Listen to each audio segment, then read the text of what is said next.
Olá, galera! Eu sou a professora Mariana, vou trabalhar um pouquinho de direito ambiental com vocês hoje e a gente vai falar de patrimônio artificial e genético. O que é isso? O que você precisa saber dessa matéria para sua prova? Então vamos lá. Patrimônio artificial aqui para a gente começar, a gente vai saber então a conceituação dele. Então, são bens de fruto da intervenção humana que não fazem parte aí do nosso patrimônio cultural. Então, são, por exemplo, aqui ó, a cidade, a composição aí de um espaço urbano construído, conjunto de edificações e equipamentos públicos. E aí a gente vai ter aqui, nessas duas palavrinhas que eu coloquei para vocês, o espaço urbano fechado e o espaço urbano aberto. Então anota, vem aqui comigo, ó, esse conjunto de edificações vai constituir o espaço urbano. Deixa eu mudar a cor aqui, para vocês conseguirem visualizar. Aqui vai ser, ó, o espaço urbano fechado. E os equipamentos públicos, então, vão ser os nossos espaços aí urbanos abertos, ok? Então, pensou em patrimônio artificial, pensou no patrimônio que não é o cultural. Também é aquele produzido pelo homem, mas não faz parte daquele patrimônio cultural. Então, vão ser as cidades, os conjuntos, né, de edificações, equipamentos públicos, enfim. Então, o que a gente tem que pensar? Patrimônio artificial, cidade. A cidade, então, ela tem uma natureza jurídica ambiental. E quem que confere essa natureza jurídica ambiental para a cidade? É o Estatuto da Cidade, que é a Lei 10.257 de 2001. Então, se você quiser aprofundar aí, pega essa lei, faz o estudo na sua casa, para o vídeo, dá uma lida lá na lei, ou então lê após essa aula, como você preferir. Mas é muito importante vocês fazerem a leitura da lei para se adequar às palavras e no dia da sua prova vir com mais facilidade a resposta para vocês, ok? Então, a gente não pode falar que é simplesmente o espaço urbano, porque urbano não é aquele espaço que se opõe ao campo aqui para nós no direito ambiental, é simplesmente os espaços habitáveis, ok? E aí a gente tem a política de desenvolvimento urbano, que ela vai desenvolver aí as funções sociais da cidade. Quais são as funções sociais da cidade, gente? Eu quero que vocês lembrem aqui das funções sociais em geral, lembre dos direitos fundamentais. Então, uma das funções sociais da cidade é proporcionar o direito à vida, à saúde, ao trabalho, à igualdade, à segurança, à propriedade, à liberdade, isso incluindo, né, a educação, o lazer, o trabalho, previdência, tudo isso. Então, todas essas coisas aí, todos esses direitos fundamentais que eu trouxe para você, vão estar englobados na função social da cidade. A cidade tem que proporcionar às pessoas a garantia desses direitos fundamentais.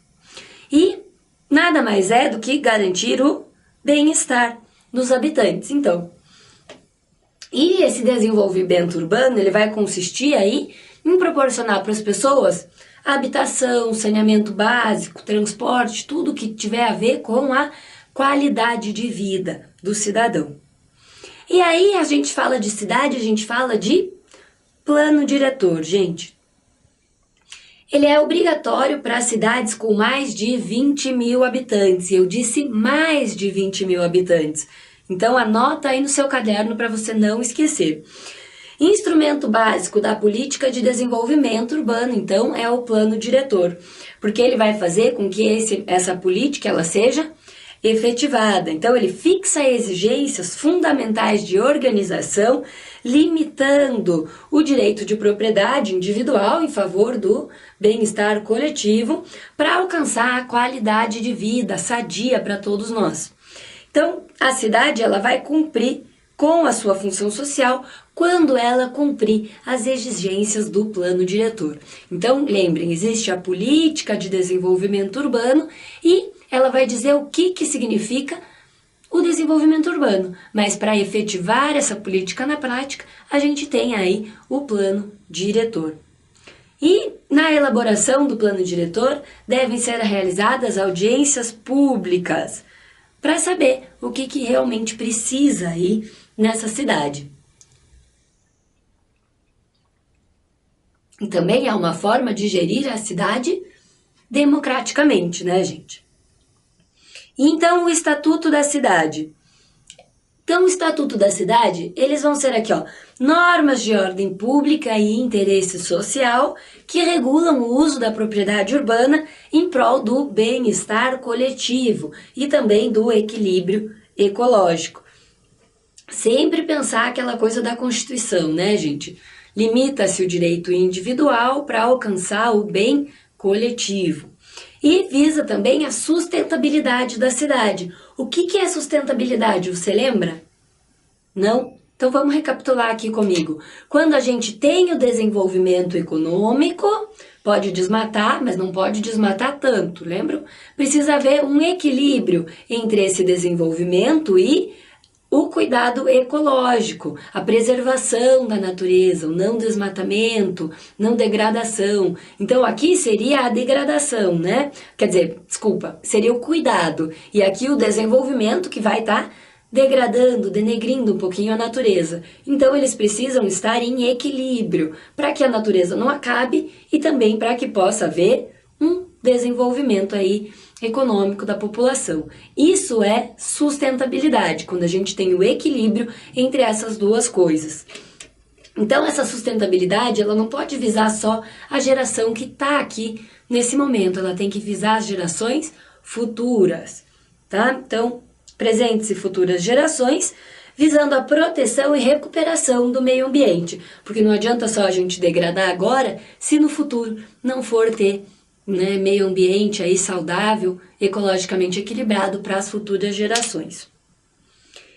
E aí existe uma lista de instrumentos que poderão ser utilizados para execução da política de desenvolvimento urbano. E eu vou ler elas aqui para vocês, então, porque são algumas.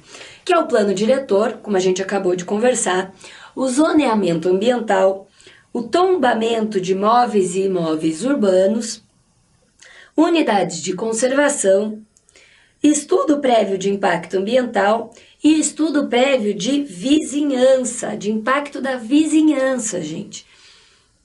Também tem o direito de superfície, que vai ser uma faculdade do proprietário conceder ao outro o direito de utilizar o solo, o subsolo, o espaço aéreo, mediante escritura pública.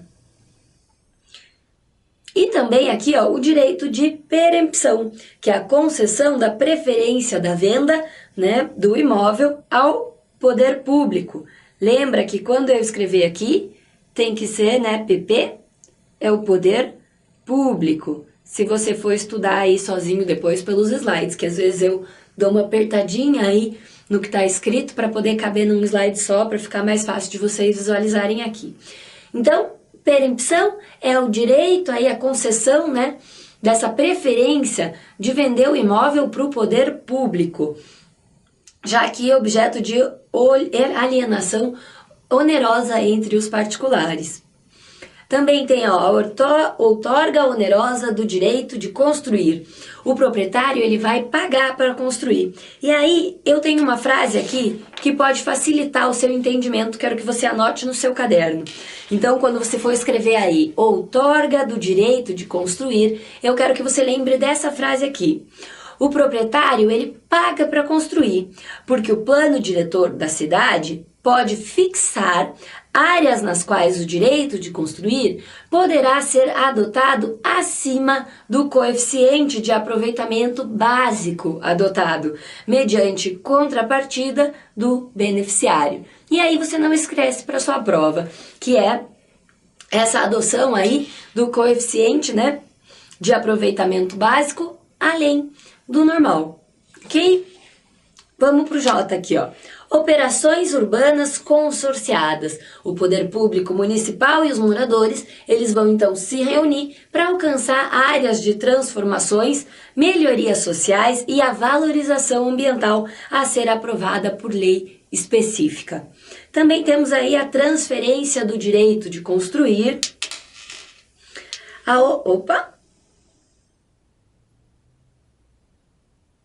Ai, gente, desculpa, passou tudo aqui. Onde a gente estava? Aqui.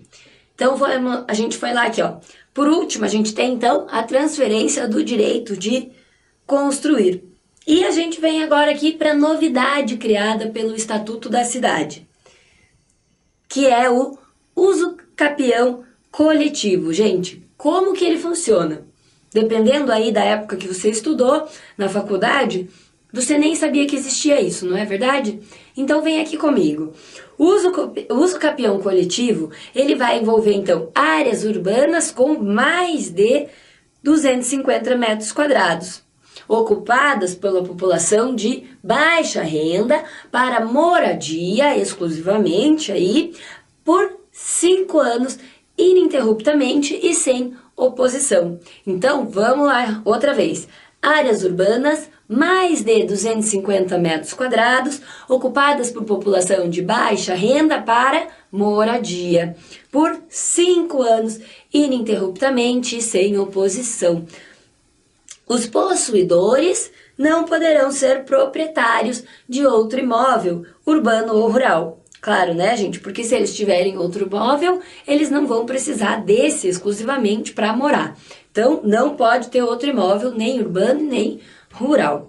E deve ser declarado aí esse uso capião coletivo judicialmente como um condomínio especial indivisível.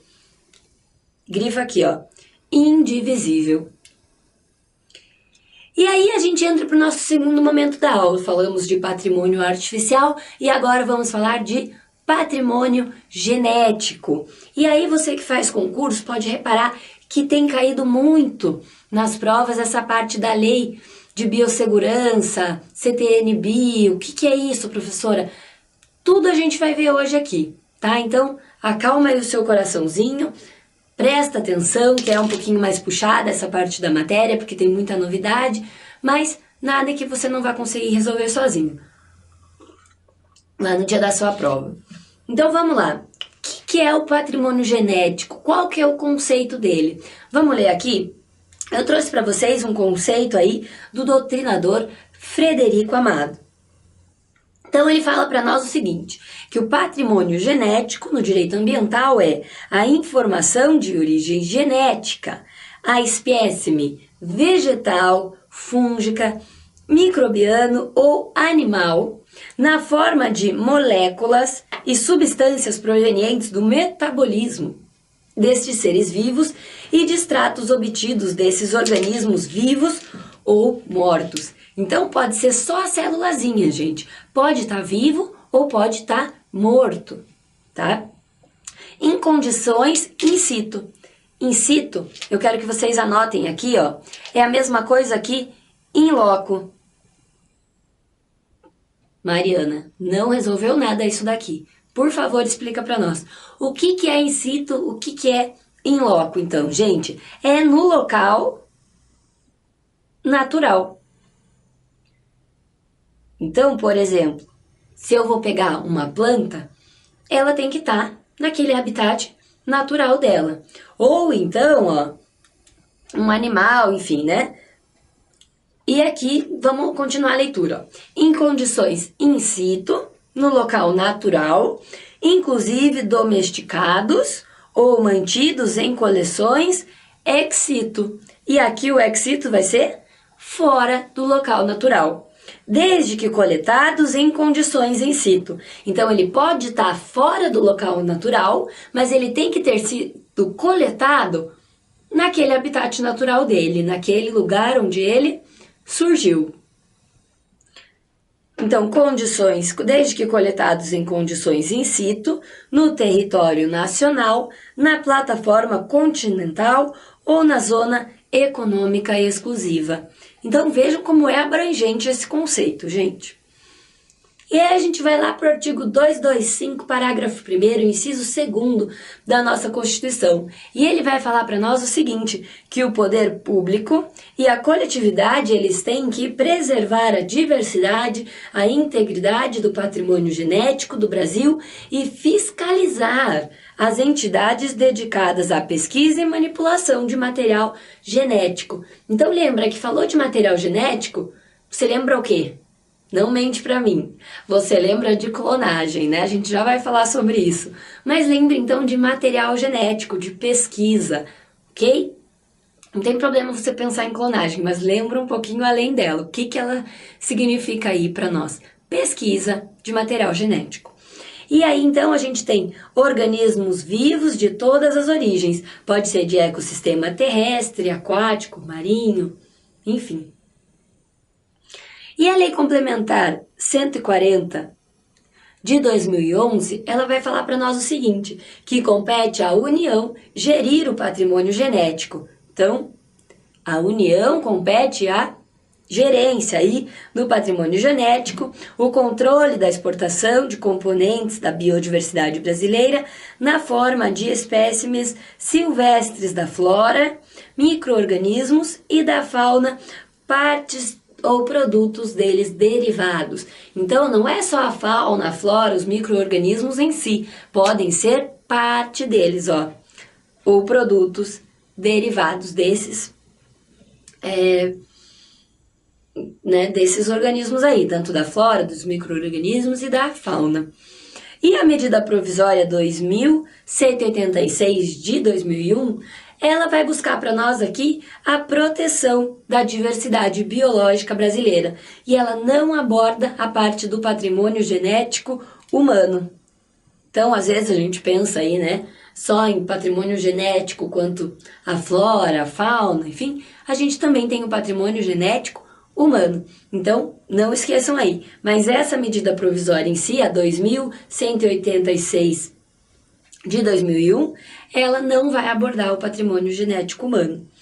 E então, a Lei 11.105 de 2005, que também pode cair na sua prova, ela vai dispor sobre o patrimônio genético humano. Então, quando a medida provisória não fala, quem que vem falar por ela, então? A lei posterior, ó. É 2005, gente, e aqui é 2001. Então, lembra disso, lembra desse macete que eu falei para vocês. A Lei 11.105 de 2005 vai sim dispor sobre o patrimônio genético humano, porque antes a medida provisória não falava sobre ele. E aí a gente tem dois conceitos aqui que podem cair na sua prova e que eu não quero que você confunda, tá? Que é aqui a biotecnologia e a biopirataria. Qual que é a diferença deles, gente? A biotecnologia é a aplicação tecnológica que utilize sistemas biológicos, organismos vivos e derivados para fabricar ou modificar produtos ou processos para utilização específica. Então, olha aqui, ó, para fabricar ou modificar. Eu sei o que você está pensando, transgênico. A gente já vai falar disso, aguenta aí. E a biopirataria é a exploração, a manipulação, exportação e ou comercialização internacional de recursos biológicos. Então pode ser plantas, animais roubados para serem comercializados no exterior, que a gente sabe que acontece muito. Por exemplo, às vezes a gente vai em zoológico fora do nosso país e aí você vê um monte de animal lá que veio da onde? Do Brasil. Será que eles foram levados para lá de modo legal? Como que isso aconteceu? Será que se trata de uma biopirataria ou não? Então, pode ser que sim e pode ser que não, né, gente? Não é porque tem animais aí brasileiros em outros locais, e principalmente nesses zoológicos, né, nesses parques, não quer dizer que eles tenham sido roubados, né, furtados, enfim. Mas tem que ter a legalização. Se não houver a licença específica aí, eles podem ser considerados aí como biopirataria. Importante, quando tem o importante, eu quero que você grife com uma caneta bem colorida no seu caderno. Para se ter acesso ao patrimônio genético brasileiro, é preciso ter uma autorização da União. Então pode ter bichinho do Brasil nos outros zoológicos, desde que haja autorização, que controlará o seu uso, comercialização e aproveitamento para quaisquer fins. Vedado o acesso ao patrimônio genético para a prática nocivas ao meio ambiente, à saúde humana e ao desenvolvimento de armas biológicas e químicas. Então vocês conseguem compreender quão longe vai essa história toda aí do patrimônio genético? É muita coisa envolvida, né, gente, pra gente pensar. Então, o que eu quero que vocês pensem aqui, ó? Que o Ministério do Meio Ambiente, ele criou, então, o Conselho de Gestão do Patrimônio Genético. E o que faz esse conselho, gente? Ele vai coordenar a implementação das políticas públicas para gerência aí, né, fazer a gestão do patrimônio genético. Ele vai estabelecer normas técnicas, critérios para autorizações de acesso e de remessa, diretrizes para a elaboração do contrato de utilização do patrimônio genético e de repartições de benefícios. Mais um importante aqui, anota aí no seu caderno.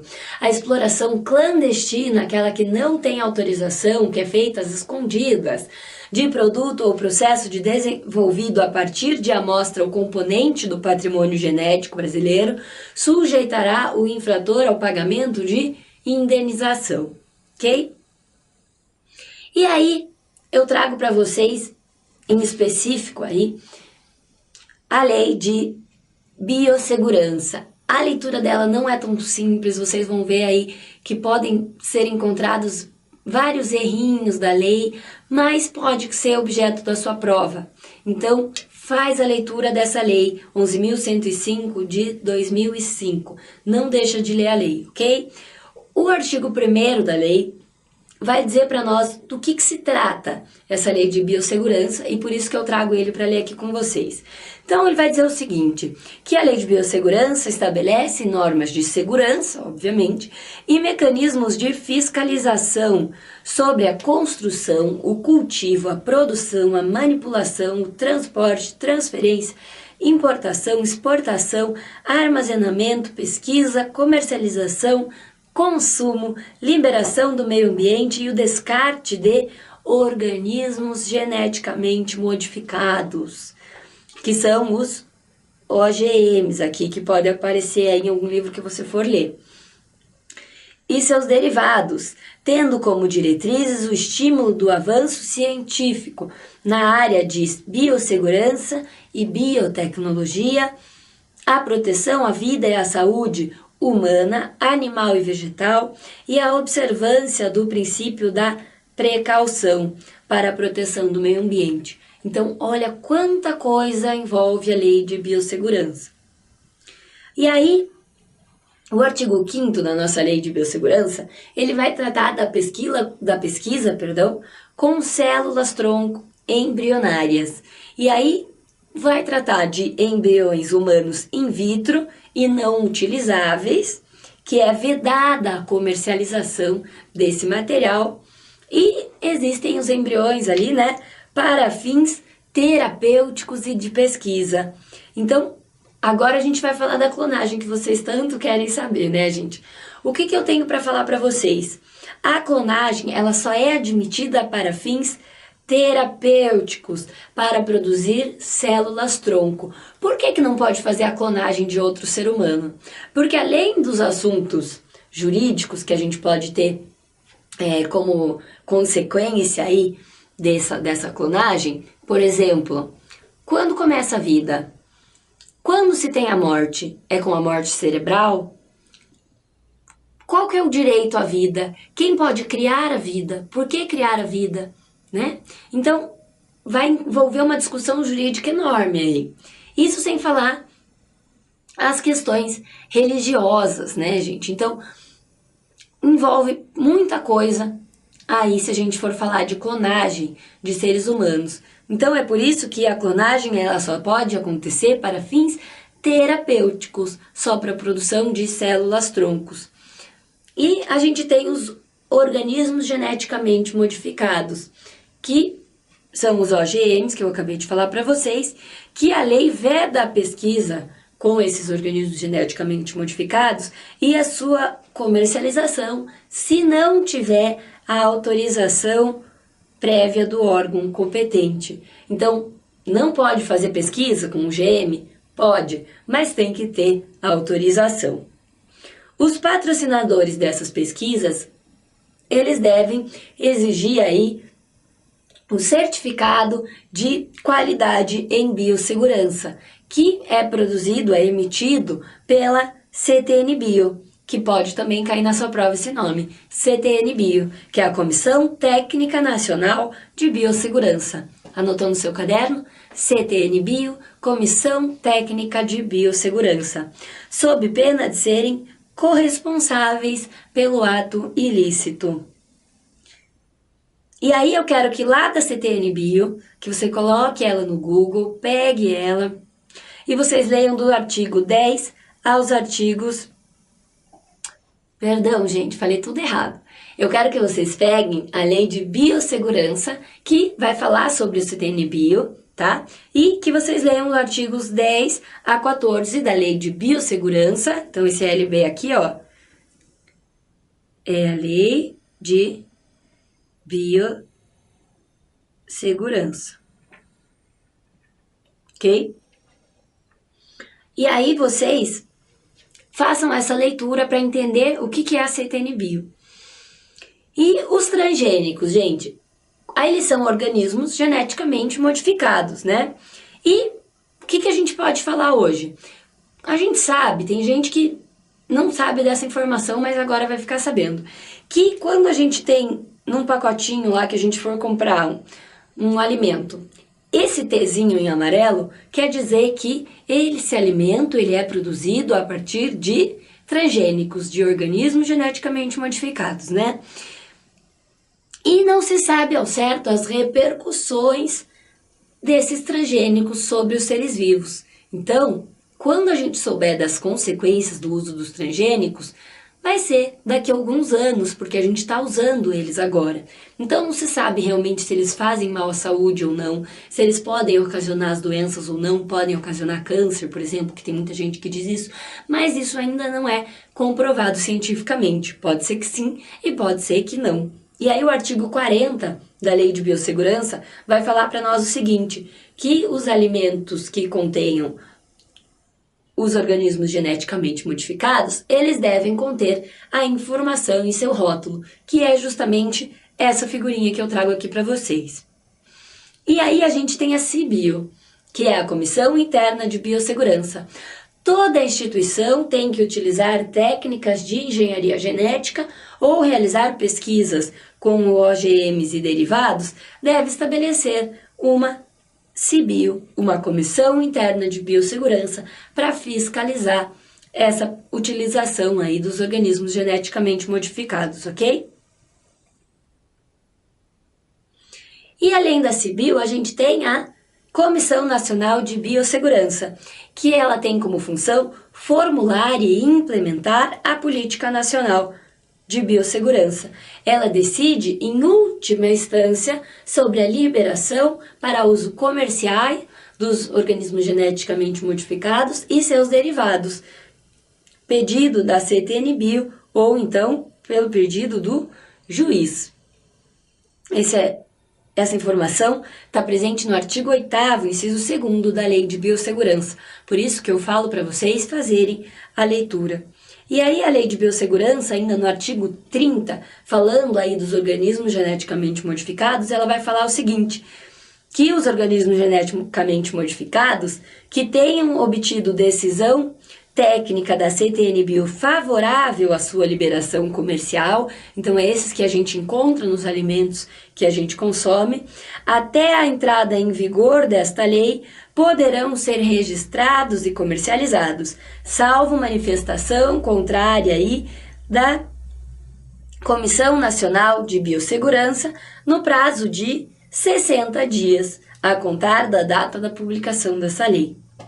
Então, vejam lá que pode cair alguma coisa na sua prova que vá induzir você a falar o contrário. Tem que ser, no prazo de 60 dias contados a partir da publicação da lei. Ok? como a gente fala, então, da responsabilidade civil e administrativa aí por esse patrimônio genético? Isso vai estar no capítulo 7º da Lei de Biossegurança, que vai falar também que a responsabilidade ela é solidária entre todos aqueles que participarem do dano ambiental, independentemente da existência de culpa. Se é independentemente da existência de culpa, a gente diz que é uma responsabilidade o quê? Não ouvi. Responsabilidade objetiva. Então, a responsabilidade, né, tanto a civil quanto a administrativa, ela prevê... Mentira, desculpa, é só a responsabilidade administrativa. Prevê como infração a ação ou omissão que viole normas previstas na Lei de Biossegurança e na legislação correlata, que também fale sobre isso. E o meu recado, então, para vocês hoje sobre patrimônio genético e patrimônio artificial era esse. Se vocês tiverem dúvidas, quiserem conversar comigo, me procura tanto no Facebook quanto no Instagram como Prof. Mariana Moreira Neves. Até a próxima, gente. Tchau, tchau.